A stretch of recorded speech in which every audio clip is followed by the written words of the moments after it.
فأما من أوتي كتابه بيمينه فيقول هاؤم اقرءوا كتابيه إني ظننت أني ملاق حسابيه فهو في عيشة راضية في جنة عالية قطوفها دانية كلوا واشربوا هنيئا بما أسلفتم في الأيام الخالية۔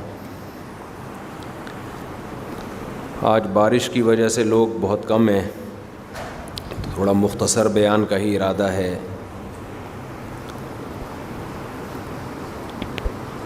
سورہ الحاقہ پہ ہمارے یہ دروس چل رہے تھے، پھر بیچ میں میرا حج کا سفر ہو گیا، اللہ تعالیٰ قبول کرے۔ جانے سے پہلے میں نے لوگوں کو نہیں بتایا تھا کہ میں حج پہ جا رہا ہوں۔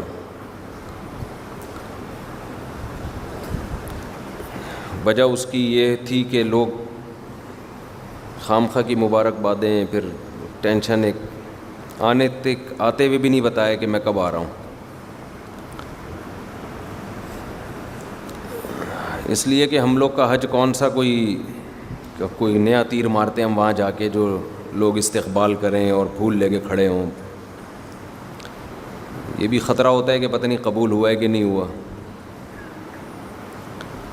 حاجی صاحبان میں ہم جب جہاز میں آ رہے تھے واپسی پہ، فجر کا ٹائم ہوا، سعودی ایئر لائن میں یہ بہت بڑی سہولت ہے، پراپر نماز کی جگہ بنی ہوئی ہے، کسی جہاز میں نہیں ہے، یہ باقاعدہ جماعت سے نماز ہوتی ہے۔ تو میں نوٹ کر رہا تھا بھئی کتنے لوگ نماز پڑھتے ہیں، تو میرا خیال ہے کچھ 10% لوگوں نے بمشکل پڑھی ہوگی پورے جہاز میں۔ بہت افسوس ہو رہا تھا کہ حج کر کے آ رہے ہیں اور کم از کم سفر کمپلیٹ ہونے تک تو پڑھ لو نماز بھائی۔ شاعر نے کہا ہے نا کہ مسجد تو بنا دی دم بھر میں ایمان کی حرارت والوں نے، من اپنا پرانا پاپی تھا برسوں میں نمازی بن نہ سکا۔ پرانا پاپی کہتے ہیں جو پرانی عادت ہوتی ہے کسی کو۔ مسجد تو بنانے میں لوگ بڑی دلچسپی لیتے ہیں، لاکھوں روپے خرچ کر دیے، نماز نہیں پڑھ رہے ہوتے اس میں۔ تو مسجد بنانے سے زیادہ ضروری کیا ہے؟ نماز تو زیادہ ضروری ہے نا، تو مسجد ہو یا نہ ہو نماز تو پھر بھی فرض ہے۔ تو سفر میں ایک چیز کا احساس ہوا کہ اس پر بہت کام کی ضرورت ہے۔ الحمدللہ علماء رہنمائی کر رہے تھے وہاں، بہت سارے علماء، لیکن لوگ سنتے کہاں ہیں علماء کی، کہ حج کیوں کیا جاتا ہے، اس میں حکمت کیا ہے۔ لوگ یہ سمجھتے ہیں کہ آٹومیٹیکلی خود بخود سارا کام ہو رہا ہوتا ہے، گناہ معاف، 27ویں رات میں عبادت کر لی، سارے اگلے پچھلے گناہ معاف، اور حج کر لیا تو حدیث بھی سنائی جاتی ہے کہ ایسے ہو جاؤ گے جیسے آج تمہاری ماں نے تمہیں جنا ہے۔ یہ حدیثیں بالکل ٹھیک ہیں، لیکن اس کا وہ مطلب نہیں ہے جو مطلب بیان کیا جاتا ہے، وہ مطلب نہیں ہے ان حدیثوں کا۔ دیکھو کسی کی بات کا جب کوئی مطلب بیان کیا جاتا ہے تو اس کی دوسری باتوں کو سامنے رکھ کے بیان کیا جاتا ہے۔ کبھی بھی کسی بات کا ایسا مفہوم نہیں لیا جاتا جو دوسری جگہ اس کی وہ نفی کر رہا ہو۔ اس کی میں ایک مثال میں اکثر ایک حدیث پیش کرتا ہوں۔ حضرت ابو ہریرہ رضی اللہ تعالیٰ عنہ حدیث بیان کرتے ہیں کہ ہم کہیں بیٹھے ہوئے تھے، نبی صلی اللہ علیہ وسلم بھی تھے، محفل میں حضرت ابو بکر بھی تھے، محفل میں حضرت عمر بھی تھے، حضرت ابو ہریرہ بھی تھے۔ نبی صلی اللہ علیہ وسلم کہیں اٹھ کے گئے تو بہت دیر ہو گئی، واپس نہیں آئے۔ تو حضرت ابو ہریرہ کہتے ہیں ہمیں خوف ہوا کہ کہیں کوئی دشمن نے نقصان تو نہیں پہنچایا، آپ ہیں ہی نہیں۔ تو حضرت ابو ہریرہ ایک دم تلاش میں نکلے، اور ایسی ایک بوکھلاہٹ کا شکار ہوئے نا، کہتے ہیں کہ میں ایک باغ میں نیچے پانی نہیں ہوتا جہاں سے نہر، میں اس کے نیچے سے گھس کے باغ میں گھس چلا گیا نبی کو تلاش کرنے کے لیے، دروازے سے بھی نہیں گئے۔ تو دیکھا رسول اللہ صلی اللہ علیہ وسلم وہاں بیٹھے ہوئے تھے۔ آپ نے پوچھا کیوں کیسے آئے؟ میں نے عرض کیا یا رسول اللہ مجھے خوف ہوا کہ آپ کو کوئی نقصان تو نہیں ہو گیا۔ تو نبی صلی اللہ علیہ وسلم نے فرمایا کہ اے ابو ہریرہ، میری طرف سے لوگوں کو خوشخبری سنا دو کہ من قال لا الہ الا اللہ دخل الجنہ، جو شخص یہ کہتا ہے اللہ کے سوا کوئی عبادت کے لائق نہیں وہ جنت میں داخل ہوگا۔ اور ثبوت کے طور پر اعتماد دلانے کے لیے اپنے نال بھی حضرت ابو ہریرہ کے حوالے کر دیا، اپنا جوتا، کہ لوگوں کو یقین نہ آئے تو یہ دکھانا کہ نبی صلی اللہ علیہ وسلم نے مجھے اپنا نال مبارک بھی دیا ہے، ایک سند رہے گی۔ تو حضرت ابو ہریرہ کہتے ہیں میں باغ سے باہر نکلا، دوڑا جا رہا ہوں، بھائی لوگوں کو خوشخبری سناؤں گا۔ اول من لقینی عمر، سب سے پہلے میری ملاقات ہوئی عمر سے۔ حضرت عمر نے پوچھا کیا ہوا؟ میں نے کہا کہ نبی نے فرمایا جس نے کہا لا الہ الا اللہ وہ جنت میں داخل ہوگا، میں لوگوں کو یہ خوشخبری سنا رہا ہوں۔ حضرت ابو ہریرہ کہتے ہیں کہ عمر نے مجھے سینے پہ اتنی زور سے دھکا مارا کہ خررت علی استی، میں کولوں کے بل زمین پہ گرا۔ یعنی حضرت عمر نے سختی سے منع کر دیا، بالکل نہیں، ٹھیک ہے نا، بالکل نہیں، نا، آپ کو اس کی پرمیشن نہیں ہے۔ جو لوگ نیگیٹو سوچتے ہیں نا، جن کے دماغ میں بھوسا بھرا ہوا ہے، جیسے آج کل بہت سے یوٹیوبرز کے دماغ میں کیا بھرا ہوا ہے؟ بھوسا۔ ان کو ہر بزرگ کے، ہر عالم کے کلام میں کیڑے نکالنے کا شوق۔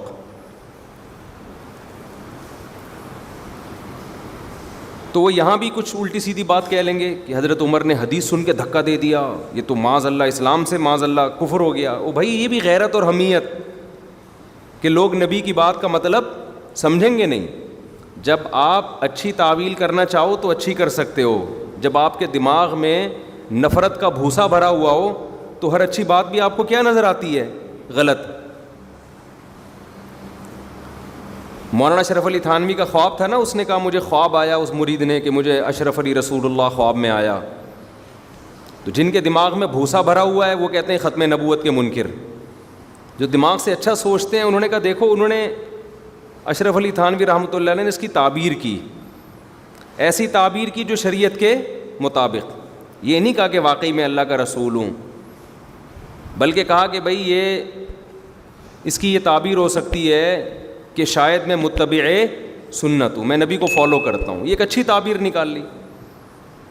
اب جس کے دماغ میں پازیٹیو سوچ ہوگی وہ کہے گا دیکھو بھائی، ایسا خواب سن کے ان کو اپنے بارے میں نبی ہونے کا شبہ نہیں ہوا، کبھی بھی شبہ نہیں ہوا۔ بعض لوگ کہتے ہیں وہ جاگتی حالت میں بھی کہا ہے، تو جاگتی حالت میں جو اس نے اٹھتے ہوئے کہا ہے نا، وہ بھی غیر اختیاری ہے، اور میں اس پر ایک پورا کلپ ریکارڈ کروا چکا ہوں کہ اس طرح کے خواب نبی کے دور میں بھی آئے ہیں، صحابہ کو بھی آئے ہیں، ان کی بھی تعویل کی گئی ہے، ایز اٹ از نہیں لیا گیا ان کو۔ خوابوں کی دنیا الگ ہے، جاگتی حالت کی دنیا الگ ہے، لیکن دماغ میں کسی کے بھوسا بھرا ہوا ہو، وہ کیڑے نکالنے کے علاوہ اس کو کچھ بھی نہیں آئے گا۔ تو اپنے دماغ کا علاج کرائے آدمی۔ اور اگر پھر بھی کوئی کہتا ہے کہ انہوں نے رسول اللہ اپنے نام کا کلمہ پڑھوایا، تو پھر وہ کہے کہ مولانا اشرف علی تھانوی معاذ اللہ کافر تھے، کیونکہ میں کہتا ہوں جو اپنے نام کا کلمہ پڑھا ہے وہ اسلام سے خارج۔ پھر وہ یہ نہیں کہے کہ ہم براڈ مائنڈڈ ہیں، کسی کو کافر نہیں کہتے، تو پھر قادیانی کو بھی کافر نہ کہو آپ۔ تو ان کا مقصد صرف اور صرف نیگیٹیوٹی پھیلانا۔ خواب میں کچھ بھی ہو سکتا ہے، جاگتی حالت میں اللہ کی زیارت ممکن ہے؟ بولو نہیں ہے۔ امام احمد بن حنبل کہتے ہیں میں نے خواب میں اللہ کی زیارت کی ہے۔ اہل سنت والجماعت کا عقیدہ ہے کہ خواب میں اللہ کی زیارت ہو سکتی ہے۔ اب کوئی خواب ہی غلط ہے کیونکہ اللہ کی زیارت او بھائی خواب ہے، خواب کی تو تعویلات ہوتی ہیں۔ سعودی عرب کے شیخ بن باز مفتی اعظم تھے، بہت پرہیزگار تھے۔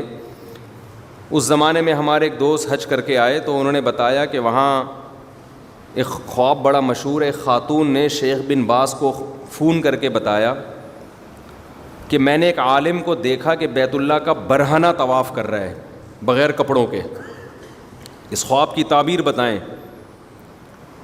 شیخ بن باز نے کہا یہ اس کی علامت ہے کہ وہ جنتی ہیں۔ کوئی تعبیر ہوگی ان کے ذہن میں۔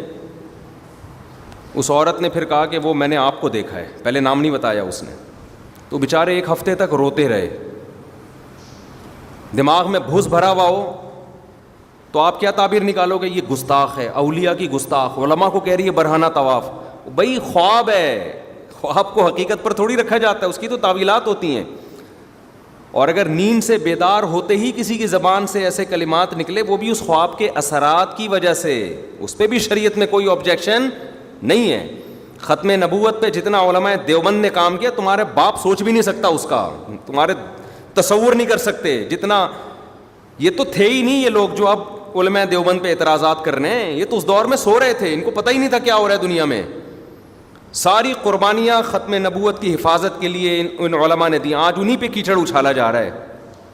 چند ٹچے بیٹھ جاتے ہیں میڈیا پہ آ کے اور ان کا کام سوائے کیڑے نکالنے کے کچھ بھی نہیں ہے. تو اسی طرح حدیث پہ بھی لوگ طنز کرتے ہیں. حضرت عمر کے اس عمل پہ جو دماغ میں بھوسا بھرا ہوا ہوگا تو کیا کرے گا؟ وہ طنز کرے گا کہ دیکھو ابو ہریرہ حوالہ کس کا دے رہے ہیں؟ نبی کا. اور حضرت عمر بجائے اس کو لینے کے کیا کر رہے ہیں؟ دھکا. ہم تو کیونکہ حضرت عمر سے ہمیں محبت ہے، ہمیں پتہ ہے ان کی قربانیاں ہیں. کسی کے بھی بات کو لینے کے لیے، اس کا مطلب لینے کے لیے اس کی لائف کو بھی دیکھنا پڑتا ہے. یہی کام کوئی منافق کرتا جس کی زندگی نفاق سے بھری ہوئی ہوتی، ہم اس کے عمل کی اچھی تعویل نہیں کرتے. ہم کہتے ہیں وہ منافق کو حدیث سے نفرت تھی اس لیے کیا ہے. لیکن عمر یہی کام کرے گا تو ہم کہیں گے غیرت اور حمیت، یہ نبی سے محبت کی وجہ سے کیا ہے. تو کسی کے بات کے دو مطلب نکلتے ہو نا، تو اس کی لائف کو دیکھا جاتا ہے کہ پہلے کیا کرتا رہا ہے. توحید کا دفاع کرتا رہا ہے تو اس کی بات کو شرک پہ محمول نہیں کیا جائے گا. لوگ کہتے ہیں نا جب تمہارے اکابر یہ کام کریں تو اس کی صحیح تعویل کرتے ہو، دوسرا کرے تو غلط. بھائی دوسرا شرک کو پروموٹ کر رہا ہے ساری زندگی. ہم جب اس کی بات کی تعویل کرتے ہیں وہ خود اس تعویل پہ راضی نہیں ہے، وہ کہہ رہا ہے میرا مطلب ہی نہیں ہے یہ وہ راضی نہیں ہے اس پہ. تو تعویل ایسے شخص کی بات کی جائے گی کہ جس کی تعویل پر ہمارے پاس اس کی لائف میں ثبوت ہو. بہشتی زیور میں آپ اٹھا کے دیکھیں مولانا شرف علی تھانوی نے جو عقیدے لکھے ہوئے ہیں، عقیدہ توحید کو جس طرح ڈیفائن کیا ہے، وہ عقیدے میں اہل سنت کے عقائد میں کوئی فرق نہیں ہے. سیم وہی ہے جو عربوں کا عقیدہ ہے، سیم وہی ہے جو اہل حدیث کا ہے، سیم وہی ہے جو پوری دنیا کے مسلمانوں کا ہے. جو عقائد انہوں نے ڈیفائن کیے ہیں، اور وہ تو پوری دنیا میں جہاں جہاں حنفی ہوتے ہیں پڑھائی جاتی ہے وہ. لیکن عبارتوں سے نکالنا، انہوں نے یہ کہا تھا تو اس کا یہ مطلب، انہوں نے یہ کہا تھا تو اس کا یہ مطلب. یہ خوب سمجھ لیں، جب دماغ میں بھوسا ہوتا ہے تو آدمی کو ہر جگہ کیا نظر آتا ہے؟ بھوسا نظر آتا ہے. تو حضرت عمر نے کیا کیا؟ جیسے ہی صحابی سے حدیث سنی، حضرت عمر نے دھکا دے کے ان کو پیچھے گرایا. ہم کیونکہ عمر کی قربانیوں کو جانتے ہیں، اسلام کے لیے قربانیاں ہیں، اس لیے ہم کہیں گے یہ حدیث کی مخالفت مقصد نہیں تھی.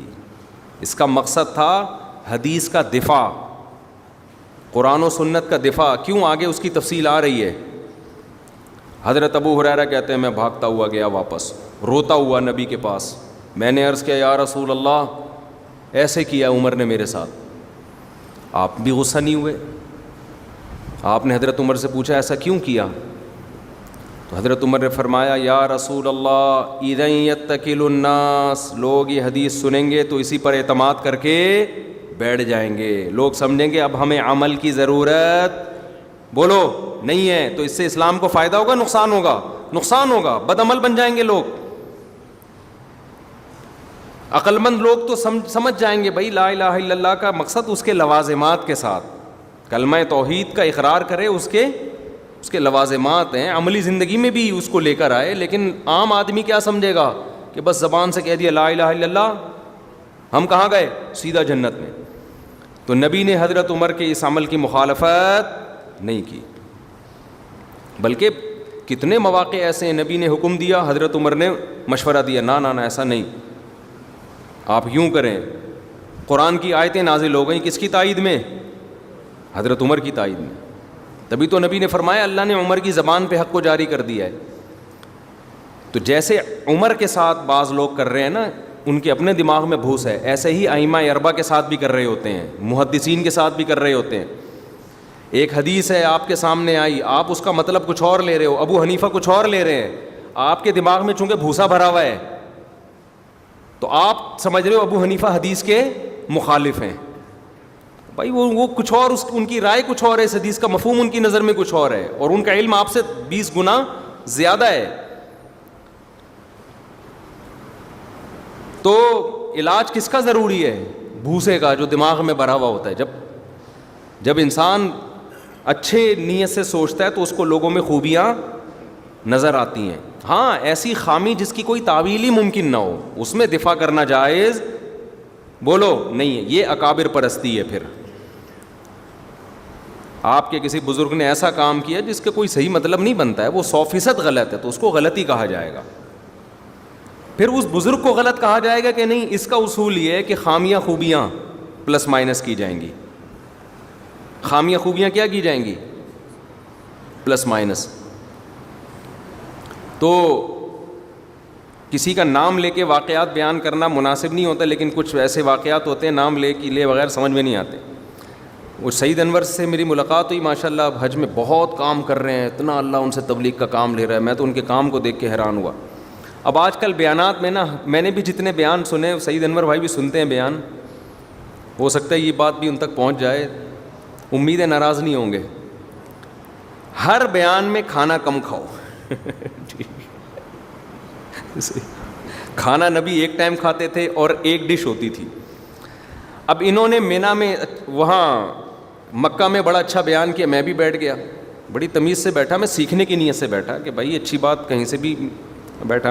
انہوں نے کھانے پر بڑا اچھا بیان, آخر میں کھانے پہ آ گئے نا. میں جب بھی بیان سنتا ہوں نا سعید انور پہ, کھانے پہ کم کھاؤ, ایک ٹائم کا کھاؤ اور ایک ڈش کھاؤ, یہ لازمی. اب جب بیان میں کہا ایک ڈش, کھانے میں بوفے تھا. وہ سہیل بردر والوں کے تو بڑا, ان کا تو VIP قسم کا حساب کتاب ہے, 20 قسم کے کھانے اس میں. اتنا زور لگایا ایک ٹائم اور ایک ڈش اور سادہ. جیسے ہی بیان ختم ہوا, اعلان ہوا جو کھانا شروع ہوا ہے, میں نے کہا کھانے کے قابل چھوڑا کہاں ہے بھائی, ہمیں کھانے کے قابل چھوڑا کہاں ہے. وہ مجھے پھر ایک لطیفہ یاد آیا, میں نے سنایا نہیں وہاں پہ, کہ ایک آدمی, یہ کئی بار میں سنا چکا ہوں آپ لوگوں کو, وہاں سنانے کا تھا لیکن میں نے کہا زیادہ ہو جائے گی نا. وہ سعید بھائی پہ میں نے اشکال کیا کہ یار اتنا کر دیا, ہمیں کھانے کے قابل چھوڑا نہیں ہے. وہ مندی آگے رکھی ہوئی ہے, ادھر بکرے رکھے ہوئے ہیں, کیا ایک ٹائم ایک کیا کھائے اس میں سے آدمی یار. تو مجھے خیال ہوا میں یہ لطیفہ سناؤں, وہاں تو نہیں سنایا, اب یہاں سنا رہا ہوں. کہ ایک آدمی کے ہاں میت ہوئی, اس نے کہا کہ میں نہ تیجا کروں گا اور نہ 40واں, میں دیگیں لوگوں کو نہیں کھلاؤں گا, میرا باپ مر گیا, میں لوگوں کو کھانے کھلاؤں, یار یہ کون سا اسلام ہے. لوگوں نے غیرت کے طعنے کیے کہ مر گیا مردود, نہ فاتحہ نہ درود, ابے ختم کروا, کھانے کھلا. اس کو یہ تھا بھی غریب بیچارہ کہ یار میرا ابا مر گیا, میرے پاس ویسے ہی کفالت سے محروم ہو گیا, میں دیگیں کھلاؤں یار. جب بہت طعنے ملے ہیں نا تو مجبور ہو گیا, عزت تو سب کو پیاری ہوتی ہے. اس نے پھر قورمے بنوائے نا, مرغے, اس میں بوٹیاں ووٹیاں, لیگ پیس, کھانا لگ گیا دسترخوان پہ. اس کو تپا ہوا تھا یہ بہت زیادہ نا, اس نے کہا ان کو میں کھلاؤں گا لیکن تھوڑی سی طعنہ دوں گا کہ میرا بیڑا غرق کیا تم لوگوں نے. جیسے ہی لوگوں نے بوٹیاں اٹھائی ہیں نا, اس نے کہا اسٹاپ, 1 منٹ رکو, میری بات سنو. ہمارے حضرت بڑے مزے سے یہ واقعہ مزے لے کے بیان کیا کرتے تھے. لوگ دیکھ رہے ہیں نا, بول یار جلدی بتا کیا ہے. کہہ رہے دیکھو لوگوں, میرے باپ کا انتقال ہو گیا, میں بہت غمزدہ ہوں, مجھے بڑا تکلیف ہے. میرے دال میرے کا نوالا میرے حلق سے نہیں اتر رہا, اور تم میرے گھر میں مرغے کھانے آئے ہو, تمہیں شرم نہیں آتی؟ چلو بسم اللہ کرو. سمجھ آ رہی, بسم اللہ کھائیے نا. دوبارہ ریپیٹ کر کے بتاتا ہوں, پہلی دفعہ میں مزہ نہیں آتا. لوگوں, میرے والد مرحوم دنیا سے چلے گئے, میں بہت غمزدہ ہوں, میرے حلق میں دال کا نوالا نہیں اتر رہا, اور تم لوگ میرے گھر میں مرغے پھوڑنے کے لیے آ گئے ہو, تمہیں شرم نہیں آتی؟ چلو بسم اللہ کرو, کھائیے نا. لوگ نا یہاں سے نوالا واپس, تو نے کھانے کے قابل ہمیں چھوڑا کھائیں. تو نے چھوڑا کہاں ہے کھانے کے قابل؟ وہ کہہ رہے کھائیے نا. کہہ رہے کہاں کیسے کھائیں اب؟ تو ہمارے حضرت فرمایا کرتے تھے یہ پرانے زمانے کے لوگ تھے, ان کو غیرت آ گئی. آج کا دور ہوتا نا, لوگ کہتے تو جو مرضی کر لے, تو ہمارے منہ میں ہاتھ ڈال کے اگر نوالا نکالے گا نا, ہاتھ چبا کے کھا جائیں گے اس کا. تو وہ مجھے یہ خیال ہوا کہ میں بھائی سعید کو یہ واقعہ سناؤں کہ حضرت آپ نے ہمیں کھانے کے قابل چھوڑا نہیں. تو وہ گروپ میں 2-4 لوگوں نے کہا یار یہ سعید بھائی کو پتہ نہیں کیا مصیبت ہو گئی ہے یار, ہر بیان میں کم کھاؤ کم کھاؤ کم کھاؤ. تو تھوڑی سی نا وہ برائی کے طور پہ میں نے کہا یار چلو اگر اس سے آپ کو اعتراض ہے تو آپ کام پازیٹیو کام دیکھو نا. ایک بندہ ہر سال حج کر رہا ہے اور اس میں اتنی تبلیغ کر رہا ہے, اتنا پیسہ خرچ کر رہا ہے, 4-4 5-5 بیانات ایک دن میں. تو اگر ایک کھانے والی بات پر آپ کو, مجھے بھی کچھ اعتراض ہو رہا تھا نا اس لیے, تو ایک کھانے والی بات اگر آپ کی سمجھ میں نہیں آ رہی تو اگنور کرو, اس کو بھی آپ کوئی اچھی تعویل کر لو اس کی. کم از کم یہ اس کی علامت تو ہے نا کہ دنیا پرستی نہیں ہے. کھانے کی ترغیب دینا تو بہرحال غلط ہے نا کہ کھاؤ کھاؤ کھاؤ, تو کھا رہی ہے دنیا. تو نیگیٹو دماغ میں سوچ ہوتی ہے نا, ہر آدمی کو کیا نظر آتا ہے الٹا. پازیٹیو سوچ ہوتی ہے, انسان پلس مائنس کرتا ہے. یار کام دیکھو 2-4 اگر خامیاں کسی, اللہ میاں بھی قیامت کے دن, اللہ میاں نے 100% نمبر کامیابی کے لیے نہیں رکھے قیامت کے دن. اللہ میاں اگر کہتے ہیں نا جو 100% نیکیاں کرے گا گناہ ایک بھی نہیں ہوگا, تو پیغمبر کے علاوہ میرا خیال ہے کوئی بھی جنت میں نہیں جاتا. سارے الٹے لٹکے ہوئے ہوتے حساب دینے کے چکر میں. اللہ میاں نے بھی قیامت میں معیار یہ رکھا ہے کہ تولا جائے گا, نیکیوں اور برائیاں ترازو کے پلڑے میں رکھی جائیں گی. نیکیوں کا پلڑا جھک گیا جنت, برائیوں کا پلڑا جھک گیا جہنم. کیونکہ ہر برا آدمی کوئی نہ کوئی نیکی کرتا ہے. لوگ برے لوگوں کے بارے میں کہہ رہے ہیں دیکھو اس نے اتنا اچھا کام کیا, اتنا اچھا کام کیا. میں کہتا ہوں بھائی دیکھو اس کے وزن میں برائیاں زیادہ ہیں. اب اس کی تعریف, شریعت کا حکم یہ ہے کہ جو برا آدمی کھلے عام برائیاں کرتا ہے شریعت اس کی تعریف کی اجازت نہیں دیتی. تو 2-4 اچھے کام تو ہر آدمی کر لیتا ہے. ایک آدمی دہشت گرد ہے, اس نے ہزاروں انسانوں کو قتل کر دیا, ساری دنیا کو پتہ ہے یہ دہشت گرد ہے, قاتل ہے, ملک کا امن خراب کرتا ہے یہ, اور لوگوں کا دیوالیہ نکال دیا اس نے کرپشن کر کر کے. اب کہیں کسی کو آپ نے دیکھا کہ وہ حاجی کو پانی پلا رہا ہے, وہ نماز پڑھ رہا ہے, تو نماز کی تو تعریف کی جائے گی یہ کام اچھا کر رہا ہے, لیکن 2-4 نمازیں پڑھنے سے وہ بندہ اچھا نہیں ہو جاتا. بھائی کام اس نے 2-4 اچھائیاں تو شاید فرعون میں بھی ہوں گی. فرعون کی بیوی نے مشورہ دیا تھا کہ موسیٰ کو قتل نہ کرو, یہ ہماری آنکھوں کی ٹھنڈک بنے گا. فرعون نے کہا ٹھیک ہے قبول ہے. اچھا کام کیا نا فرعون نے, یہ کام فرعون نے برا کیا اچھا کیا, بھلے بیوی کے کہنے سے کیا نا, بیوی کے آگے وہ بھی ڈھیر ہو گیا. اتنا ظالم بادشاہ تھا, ہزاروں بچوں کو قتل کر کے ماؤں کی چھاتیوں سے چھینتے ہوئے ان کے رونا چیخنا دیکھ کے اس کو ترس نہیں آیا. بیگم نے ایک دفعہ کہا کہ اس کو قتل نہیں کرو, فرعون نے کہا ٹھیک ہے. پھر لوگوں نے کہا ہم مار دیں, اس نے کہا ایبسولوٹلی ناٹ. فرعون نے کہا اب نہیں مار سکتے, بیگم نے کہہ دیا. تو یہ بیگم کی مان کے اچھا کام کیا نا, لیکن کیا اس وجہ سے ہم یہ کہیں فرعون بہت اچھا آدمی تھا یار کیونکہ اس نے موسیٰ کو قتل نہیں کیا؟ او بھائی اتنے بڑے بڑے لوگ اس کے ہاتھ سے قتل ہوئے, اتنا ظلم کیا. تو نہ کوئی ایسا 100% نیک ہے جس میں کوئی برائی نہ ہو, نہ کوئی ایسا برا ہے جس میں کوئی اچھائی نہ ہو. تو شریعت کا اصول کیا ہے؟ پلس مائنس کرو, اور وزن کر کے, کوانٹٹی سے نہیں وزن. ایک برائی ہوتی ہے ویٹ بہت ہوتا ہے اس برائی کا. شریعت کوالٹی دیکھتی ہے, کوانٹٹی نہیں دیکھتی. دیکھو ایک شرک کسی نے کیا, گناہ ایک ہے, کہاں جائے گا وہ؟ جہنم میں. گناہ ایک ہے لیکن کوالٹی کے لحاظ سے یہ بہت پاورفل ہے, اس کا وزن بہت ہے. اللہ کا انکار کر دیا, اللہ کے ساتھ مخلوق کو شریک کر لیا. ایک موٹیویشنل اسپیکر انڈیا کا تقریر کر رہا تھا, میں نے وہاں مینا میں 2-4 کلپ سنے, تو کہہ رہا تھا کہ ہندو جو ہے نا وہ اس کے قائل ہیں کہ ہر چیز میں بھگوان ہے, لہذا ہر چیز کی عبادت ہونی چاہیے. لوگ کلیپنگ کر رہے تھے ماشاء اللہ. کسی نے نیچے کمنٹ کیا ہوا پھر آپ میں بھی بھگوان ہے, جب ہر چیز میں ہے تو آپ کی بھی عبادت ہونی چاہیے. تو ہر آدمی کچھ نہ کچھ بات کر رہا ہوتا ہے. تو ہر آدمی کے پاس کچھ نہ کچھ نیکی بھی ہوتی ہے. تو شرک اللہ کی نظر میں بہت بڑا گناہ ہے بھائی, وہ شرک نیکیوں کو کھا جاتا ہے. تو حضرت عمر رضی اللہ تعالیٰ عنہ نے کیا فرمایا, اذن یتکل الناس, یا رسول اللہ لوگ کیا کریں گے, اعتماد کر کے بیٹھ جائیں گے. اور حدیث میں آتا ہے نبی صلی اللہ علیہ وسلم نے خواب سنایا کہ میں نے خواب میں دیکھا کہ ڈول, پورا خواب ابھی میرے ذہن میں نہیں ہے, نبی کو خواب آیا کہ حضرت ابوبکر نے ڈول نکالا, حضرت عمر نے بھی ڈول نکالا.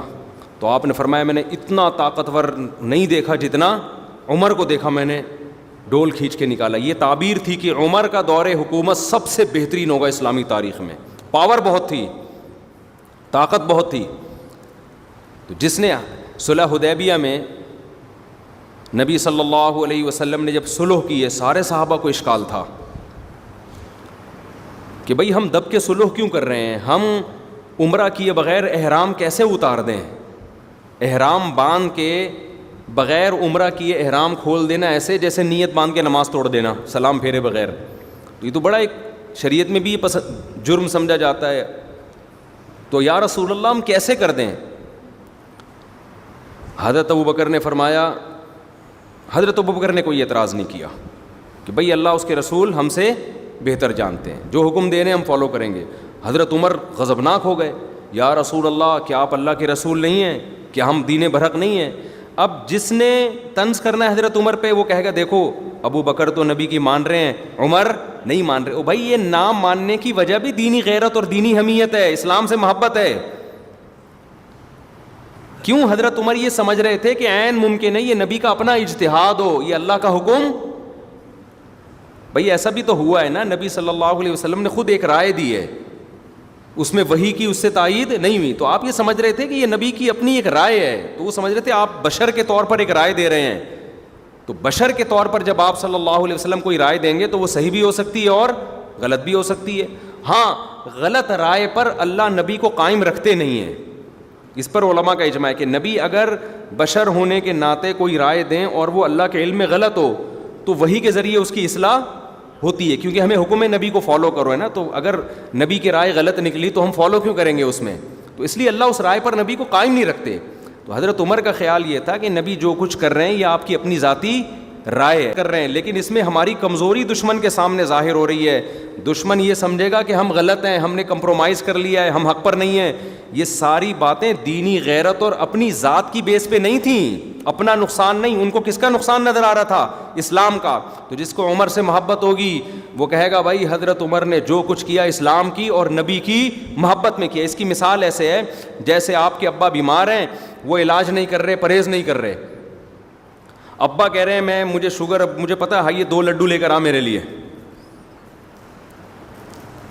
اب 3 بچے ہیں, یہ مثال بڑی زبردست ہے جس سے بات سمجھ میں آئے گی. 3 بیٹے ہیں, ایک بیٹا وہ ہے جس نے باپ کی کبھی بھی نہیں مانی, ایک بیٹا وہ ہے جس نے 2 بیٹے وہ ہیں جنہوں نے باپ کے لیے ہمیشہ قربانیاں دی ہیں. جو نالائق بیٹا ہے وہ کہہ رہے ہیں میں نہیں کھل, ابا کہہ رہے ہیں لڈو لے کر آ, وہ کہہ رہے ہیں میں نہیں کھلاؤں گا. 2 لائق ہیں, 2 جو لائق تھے ان میں ایک کو ابا نے کہا جا لڈو لے آ, وہ لے کر آ گیا. دوسرے کو کہا لے کر آ, وہ کہے گا نہیں لاؤں گا میں.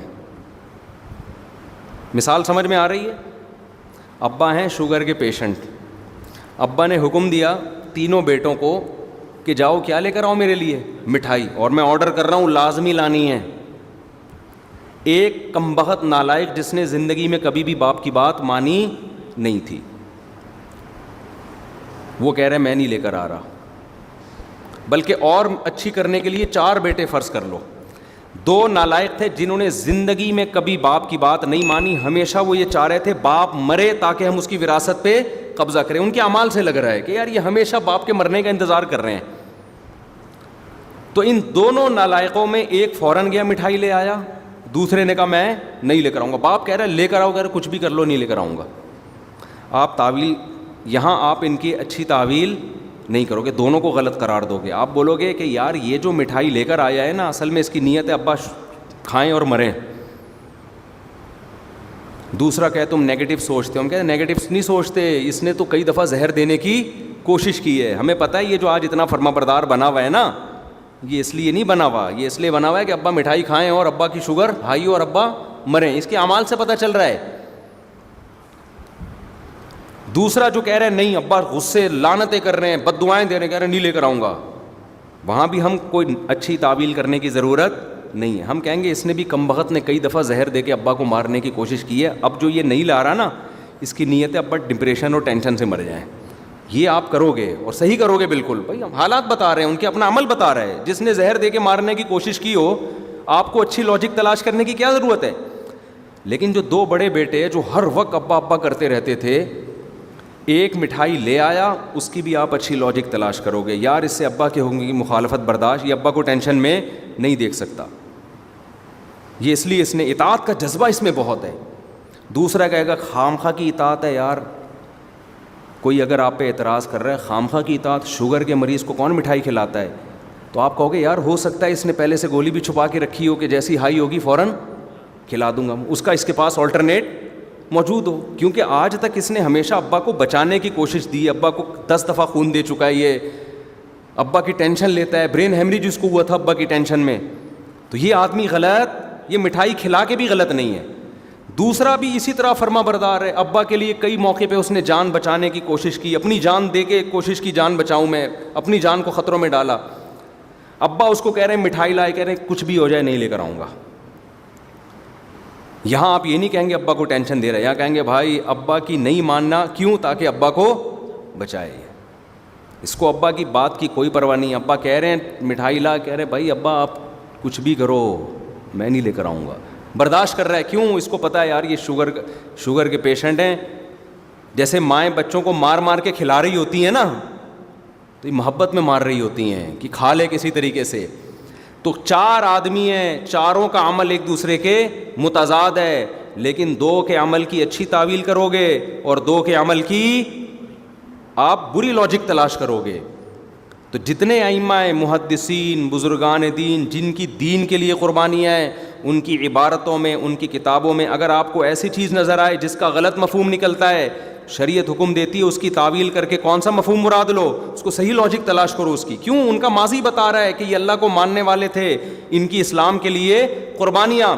لیکن اگر کوئی شرک کو ہی پروموٹ کر رہا ہے, کوئی ہے ہی منافق, اس کا عمل بتا رہا ہے کہ اس کو اسلام سے محبت نہیں ہے, یہ صرف اپنے چورن بیچنے کے لیے اس نے یہ ساری کام کیے ہیں, وہ اگر صحیح بات بھی کرے گا تو اس کی بات کو غلط نہیں کہا جائے گا, لیکن اس پہ طنز کیا جا سکتا ہے یار اس کو اسلام سے اتنی محبت کہاں سے ہو گئی, ٹھیک ہے نا, اس کو کہاں سے ہو گئی. اس کا مطلب یہ دکانداری والی باتیں ہیں, یہ ہیومن رائٹس, جیسے ہم گوروں کو کہتے ہیں نا ہیومن رائٹس, ویمن رائٹس کی باتیں کرتے ہیں. حقیقت میں کوئی ویمن رائٹس نہیں ہے اور نہ کوئی ہیومن رائٹس ہیں. اور یہ قرآن سے بھی ثابت ہے, یہ جو میں بات کر رہا ہوں قرآن سے بھی ثابت ہے.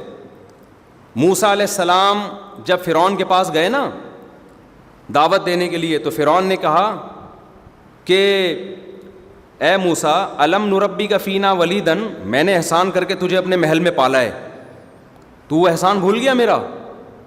تو موسیٰ علیہ السلام نے یہ نہیں کہا کہ تیرا احسان نہیں ہے, نا نا نا نا نا, یہ نہیں کہا کہ نہیں تیرا احسان نہیں ہے, تیری خدمت نہیں ہے. موسیٰ علیہ السلام نے کہا ٹھیک ہے تو نے مجھے پالا محل میں, اس کا تو ریفرنس دے رہا ہے تو, وَتِلْكَ نِعْمَةٌ تَمُنُّهَا عَلَيَّ أَنْ عَبَّدْتَ بَنِي اسرائیل, میری قوم کو جو صدیوں سے غلام بنا کے بیڑا غرق کیا ہوا ہے اس کا بھی تو حوالہ دینا. میں سمجھا پا رہا ہوں اپنی بات. تو یہ جو میں مضمون بیان کر رہا ہوں یہ ہوائی باتیں عقل سے بھی یہی ہے اور قرآن و سنت سے بھی یہی ثابت ہے. تو حضرت عمر رضی اللہ تعالیٰ عنہ نے صلح حدیبیہ میں نبی صلی اللہ علیہ وسلم کے حکم پر اشکال کیا کہ یا رسول اللہ الست رسول اللہ, کیا آپ اللہ کے رسول نہیں ہیں, کیا ہم برحق نہیں ہیں. نبی نے کوئی جواب نہیں دیا. تو یہاں جو جن کے دماغ میں بھوسا ہے وہ کیا کرتے ہیں حضرت عمر پہ طنز کہ دیکھو نبی کی بات نہیں مان رہے. جن کو حضرت عمر کی قربانیوں کا پتہ ہے وہ کہتے ہیں بھائی یہ غیرت اور حمیت تھی, کہ ان کی رائے یہ تھی کہ بھئی ہم اس طرح دب کے سلوک کریں گے تو ہمارا امیج خراب ہوگا. اور نبی کی بات کا وہ سمجھ رہے تھے کہ یہ نبی اپنی ذاتی رائے دے رہے ہیں, تو رائے کے مقابلے میں تو نبی تو مشورے لیتے تھے سب کی رائے.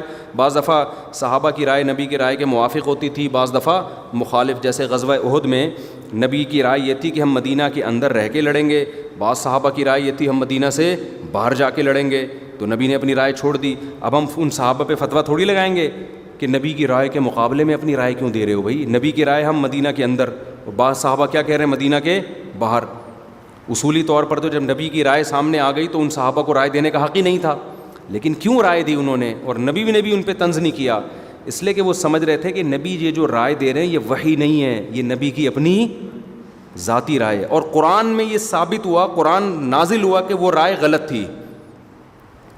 نبی نے جو ان صحابہ کی رائے کو فالو کیا نا کہ باہر نکل کے لڑنا ہے، تو وہ فالو کرنا آپ صلی اللہ علیہ وسلم کی اجتہادی غلطی تھی. اور جو قیدیوں کو چھوڑنے کا معاملہ ہوا، خیر وہ لمبا ٹاپک ہے. تو نبی سے اگر کوئی اجتہادی غلطی ہوتی ہے تو اللہ کی طرف سے فوراً تنبیہ ہوتی ہے. نبی کو اس اجتہادی غلطی پر اللہ قائم نہیں رکھتے، اس پہ باقی نہیں رکھتے، اس پہ تبدیل کروا دیتے ہیں.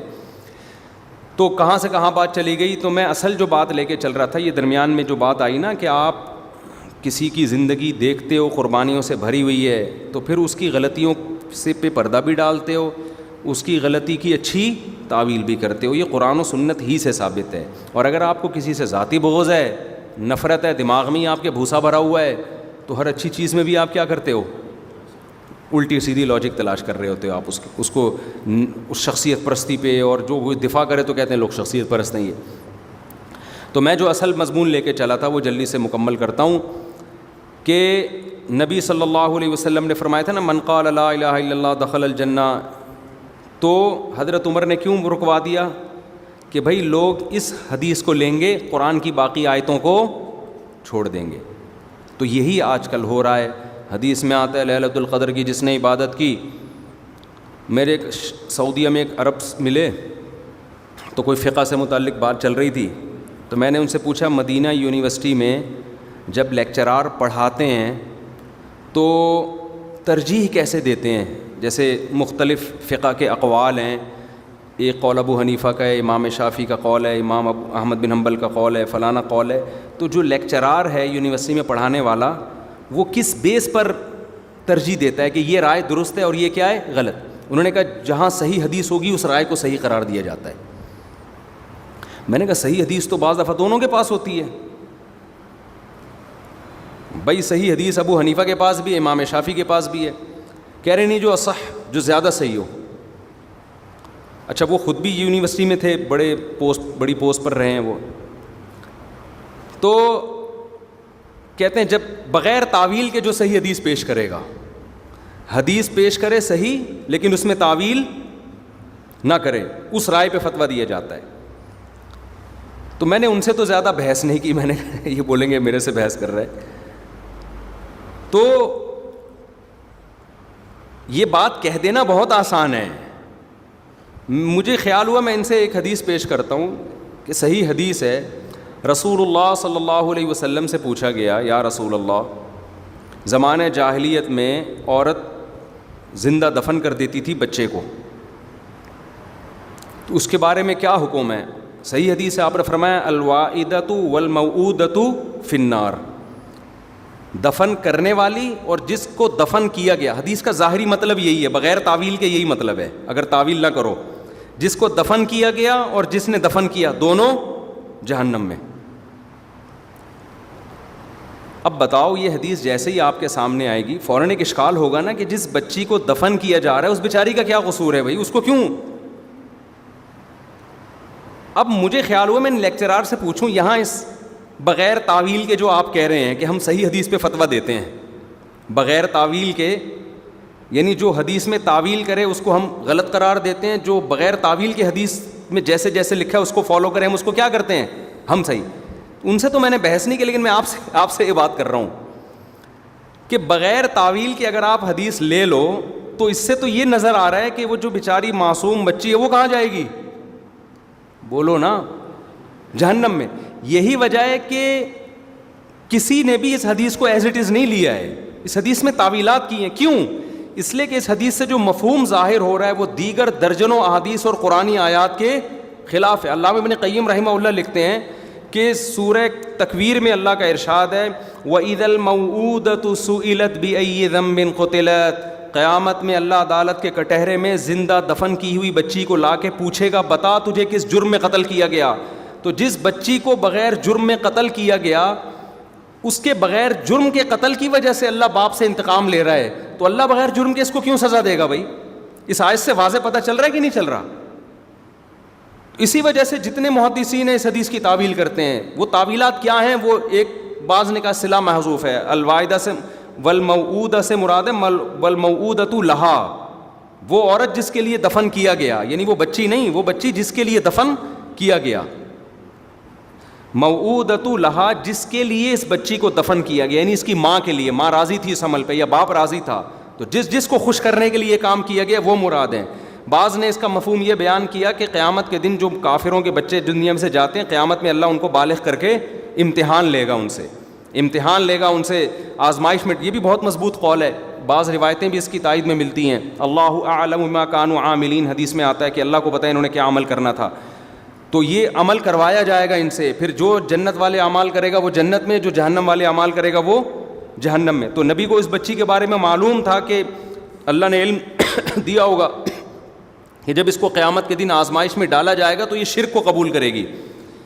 تو اسپیسیفک اس بچی کے بارے میں جو قیامت کے دن اپنے اختیار سے, وہ تعویلات تو ایک الگ باب ہے. ابھی تو میرا مقصد حدیث کی تشریح نہیں ہے, ابھی تو میرا مقصد یہ بتانا ہے, جو ہمارے اہل حدیث بھائی کہتے ہیں نا اذا صح الحدیث فہو مذہبی, جب بھی حدیث ملے بس وہ ہم, ایسا نہیں ہے بھائی, کسی فقیہ کا یہ اصول نہیں ہے.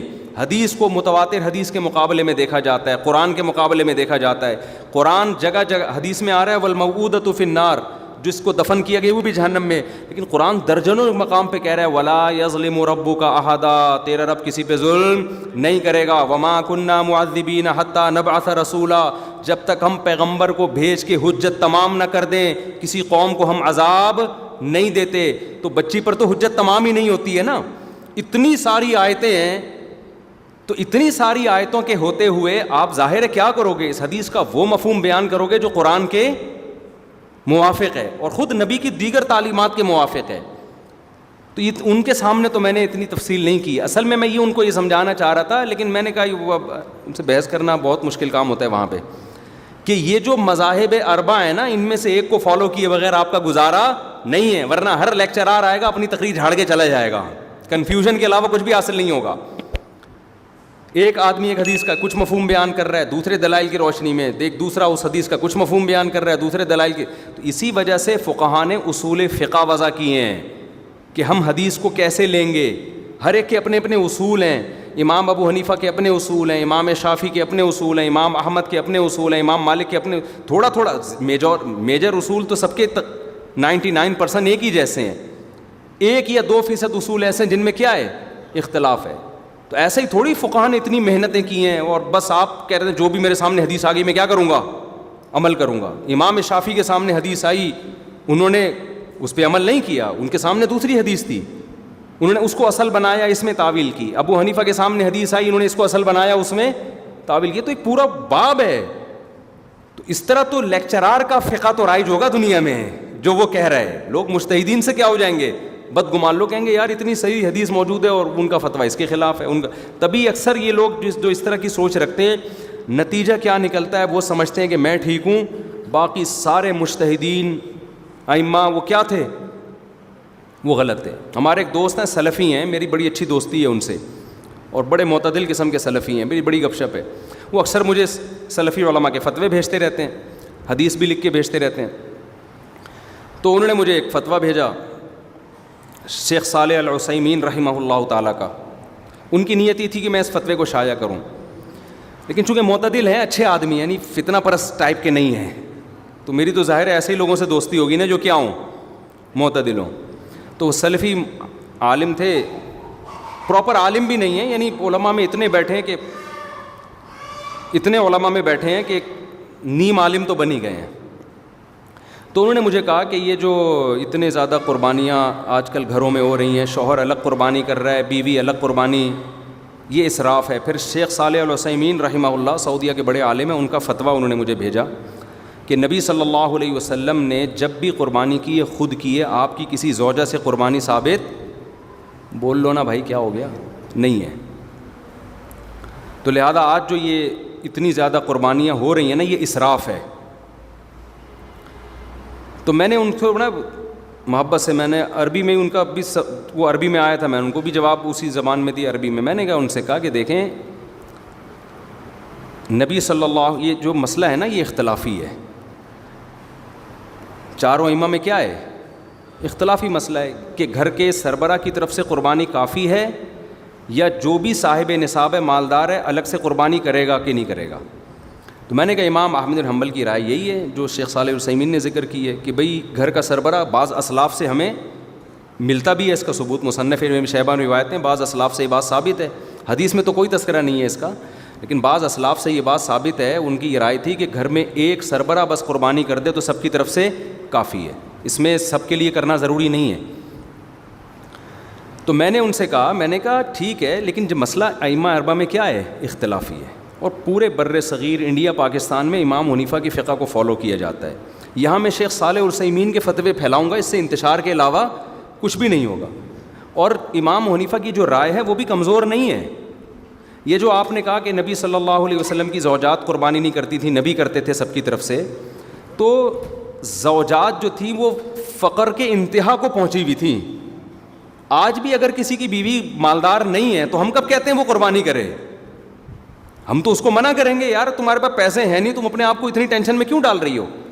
بات ان بیویوں کی ہو رہی ہے جنہوں نے اچھے خاصے سونے اور چاندی اپنے پر لاکھوں روپے اپنے بینکوں میں رکھے ہوئے ہیں، پورے سال عیاشی پہ پیسہ اڑا رہی ہیں، قربانی میں آ کے کیا کہتی ہے؟ ہم پہ قربانی واجب نہیں ہے، اور صالح العثیمین کا فتویٰ لے رہی ہیں. آپ کیوں صالح العثیمین کا فتویٰ لے رہے ہو بھائی؟ تو امام حنیفہ کا فتویٰ آپ کے لیے شیخ صالح العثیمین کے فتوے سے زیادہ ویلیو رکھتا ہے، کیونکہ یہ ایک فقہ رائج ہے. آپ یہاں کوئی اور فتویٰ چلاؤ گے تشویش کے علاوہ کچھ بھی حاصل، ایک آدمی کہے گا لازم نہیں ہے، دوسرا کہے گا لازم ہے. تو میں نے کہا شیخ میں آپ کا احترام کرتا ہوں، لیکن آپ بر صغیر میں فقہ حنفی کے فتوے کو فالو کریں، وہی پھیلایا جائے گا. یہاں 6 رائے، وہ اس کی رائے کچھ اور ہے، اس کی رائے کچھ اور ہے، اس کی رائے. اور میں نے کہا یا تو ہوتا نا امام حنیفہ کی رائے بالکل قرآن و سنت کے اگینسٹ ہوتی تو بھی ہم کہتے ہیں نہیں لیا جائے گا اس رائے کو، اس کی بھی مضبوط دلیل ہے. من وجد سعۃ لأن یضحی فلم یضحی فلا یقربن مصلانا. صحیح حدیث ہے کہ جس کے پاس گنجائش تھی اور قربانی نہیں کی وہ ہماری عیدگاہ میں نہیں آئے گا. تو اس میں تو نبی نے مرد اور عورت کا کوئی فرق نہیں کیا. تو اگر کسی کی بیوی نبی کی زوجہ کی طرح غریب ہے، مسکین ہے، وہ نہ کرے قربانی. یہاں تو ہم مالدار عورتوں کی بات کر رہے ہیں، مالدار شخص کی بات کر رہے ہیں. تو اس لیے میں نے کہا بھائی آپ کیوں تشویش پھیلا رہے ہو نا. تو ٹھیک ہے، وہاں وہ بھی ہمارے نظر میں اہل حق عالم تھے صالح العثیمین، تو عرب ان کو فالو کر رہے ہیں، ٹھیک ہے بھائی. لیکن ہر جگہ تو نہیں نا کہ صالح العثیمین کو لا کے آپ ساری دنیا پہ مسلط کر دیں. بر صغیر میں جب سے اسلام آیا ہے فقہ حنفی آیا ہے، ایک ٹریک پہ چل رہے ہیں. ملیشیا میں فقہ شافی آیا ہے، وہ تو امام شافی کو فالو کر رہے ہیں، وہ تھوڑی صالح العثیمین کو فالو کریں گے. میں بر صغیر میں ملیشیا جا کے ان کو فقہ حنفی کے مطابق جواب دینا شروع کر دوں، سوائے فتنے کے کچھ حاصل ہوگا؟ ملیشیا میں تو میں بولوں گا بھائی شافی فقہ کو فالو کرتے آ رہے ہو، امام شافی بھی ہماری رائے میں برحق ہیں، ان کے پاس بھی دلیل ہے، کوئی بات نہیں. تو یہ ظرف آپ کو مقلدین میں ملے گا اور بعض اہل حدیث میں ملے گا. ہمارے اہل حدیثوں میں یہ ظرف یہاں کے زیادہ خطرناک ہے. سعودیہ میں تو پھر بھی میں نے دیکھا کہ تھوڑا ظرف ہے ان لوگوں میں. تو یہ ظرف پیدا کرنے کی ضرورت ہے. خام خم ایک مجھے اچھی طرح یاد ہے، سعودی عرب سے ایک صاحب آئے، سعودی عرب میں ہی پیدا ہوئے، 1 رکعت وتر پڑھتے تھے وہ. تو یہاں جب انہوں نے دیکھا لوگ 3 پڑھ رہے ہیں تو انہوں نے مجھے کہا کہ میں تو صدیوں سے، ہمارے باپ دادے ہیں اصل پاکستانی تھے وہ، ہم تو وہیں رہ رہے ہیں. تو میں تو میں نے کہا یار جب آپ انہی کو فالو کر رہے ہیں تو رہنا بھی آپ نے وہیں ہے، تو پھر اسی طریقے سے پڑھیں جیسے آپ پڑھتے رہے ہیں. کیونکہ مجھے پتہ ہے پھر یہ واپس جائیں گے، پھر کبھی یہاں دلائل ہمارے پاس بھی ہیں ان کے پاس بھی ہیں، دونوں طرف دلائل ہیں. یہ جو لوگ کہتے ہیں نا میری دلیل ہے، یہ انہوں نے ایک طرف کے دلائل پڑھے ہوتے ہیں، سنے ہوتے ہیں، دوسری طرف کے ان کو سننے کا موقع ملا ہی نہیں ہوتا، یا کسی اناڑی آدمی کے پاس چلے گئے ہوتے ہیں، اس کو دلیل کا پتہ ہی نہیں ہوتا. تو آپ جب وہی بات ہے نا، نیگیٹو سوچ ہوگی نا تو دماغ میں جب بھوسا ہوگا تو ہر جگہ ہر ایک غلط نظر آئے گا. پازیٹیو سوچ ہوگی تو ہر ایک کیا نظر آئے گا آپ کو پھر لگے گا کہ یار جس نے بھی جو بھی دین کے لیے خدمت کی ہے، جس کے پاس بھی علم تھا، اس کی ہر بات کے پیچھے کوئی نہ کوئی لاجک ہوتی ہے. تو کہاں سے کہاں بات چلی گئی، بس سمیٹ دوں میں جلدی سے. تو میں جو اصل بات کر رہا تھا نا، تو اسی طرح یاد رکھو، یہ جو آتا ہے حج میں سارے گناہ معاف ہو جاتے ہیں، اور لیلۃ القدر میں گناہ معاف ہونے کا مطلب یہ جب انسان حج پہ جاتا ہے تو اس کو توبہ کی توفیق مل جاتی ہے، پلٹ کے واپس آتا ہے. اس لیے ایسا ہو جاتا ہے جیسے آج اس کی ماں نے اس کو جنا، پلٹ کے ویسے کا ویسے ہی آیا جیسا گیا تھا. صغیرہ گناہ معاف ہوتے ہیں، پھر کبیرہ معاف نہیں ہوتے. ہاں اللہ اپنی رحمت سے کر دے تو کوئی اللہ پہ پابندی نہیں، لیکن قاعدہ ضابطہ یہ ہے کہ کبیرہ گناہ توبہ کے بغیر معاف نہیں ہوگا. تو حج سے کیوں معاف ہوتا ہے؟ اس لیے کہ حج میں توبہ کی توفیق ملتی ہے. اتنی قربانی لاکھوں روپے خرچ کر کے گیا, مینا میں کتنی قربانی ہے, مزدلفہ میں ہم جب ٹھہرے ہوئے تھے نا, ہمارے تو ایلیٹ طبقہ تھا سارا, کراچی کا ڈیفینس کا اور امریکہ سے لوگ آئے ہوئے تھے. مزدلفہ میں ہم جہاں ٹھہرے تھے نا, تو وہاں جو ہے نا جتنا بھی وی آئی پی حج ہو, حج کے 5 دنوں میں وی آئی پی پنا سب ختم ہو جاتا ہے. اس لیے میں لوگوں سے کہتا ہوں یہ جو وی آئی پی کے چکر میں جاتے ہیں نا, بڑا اچھا وہی ہوتا ہے, لیکن جو حج کے 5 دن میں ان میں سب برابر, ان میں سب ایک ایسی کی تیسی ہو جاتی ہے اس میں آدمی کی. تو کیا ہوا ہے کہ وہاں مزدلفہ پہ جب ہم پہنچے ہیں تو وہ جگہ ہی نہیں ملی. ایسی جگہ تھی سڑکوں کے بیچ میں, تو بالکل کراچی میں جو چرسیوں کا منظر ہے نا, جو پڑے ہوئے ہوتے ہیں سڑکوں کے بیچ میں, بوتلیں پڑی ہوئی ہیں, تھیلیاں پڑی ہوئی ہیں, بیچ میں چرسی نہیں ہوتے.